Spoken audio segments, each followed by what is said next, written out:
6G6Z3003 Dynamical Systems and Chaos. Question 4a is a three-dimensional continuous system, which is the Lorentz system. We need to determine the location and stability of the critical points.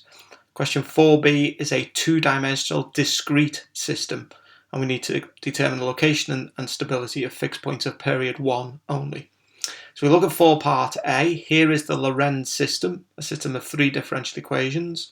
We obtain critical points by solving x dot equals y dot equals z dot equals 0.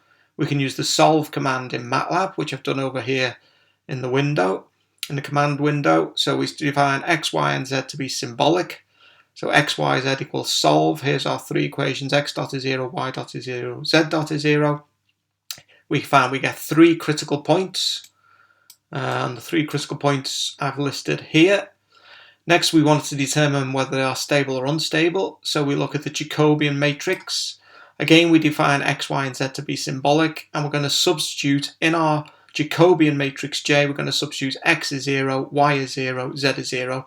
Obviously, for the other critical points, we make other substitutions. So here is our Jacobian matrix when at the critical point 0, 0, 0. And now we want to find the eigenvalues and eigenvectors of this matrix. So we can do eig of the answer.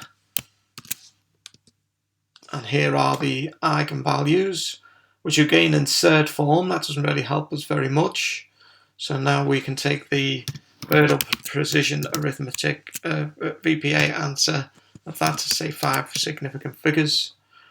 And here are the eigenvalues for the critical points of the origin. Now for critical points for continuous systems, remember, as long as the real part of the eigenvalues is negative, we have stable branches, and the real part of the eigenvalue is positive, we have unstable branches. And here you can see you've got one unstable branch. So overall, this critical point is unstable, which is here.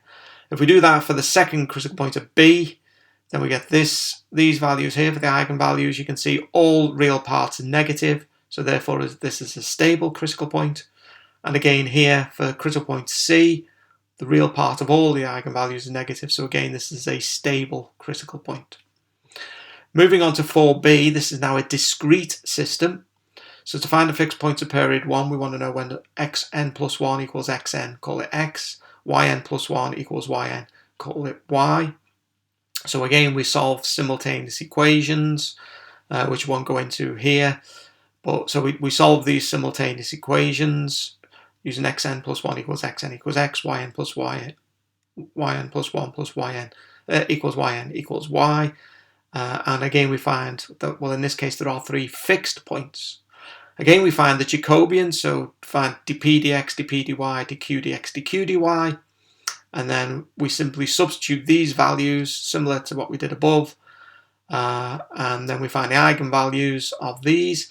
And for discrete systems, remember, a branch is stable even only if the modulus of the eigenvalue is less than 1. So for this first fixed point, the modulus of this first eigenvalue is bigger than 1, so this is going to be an unstable fixed point. Here, the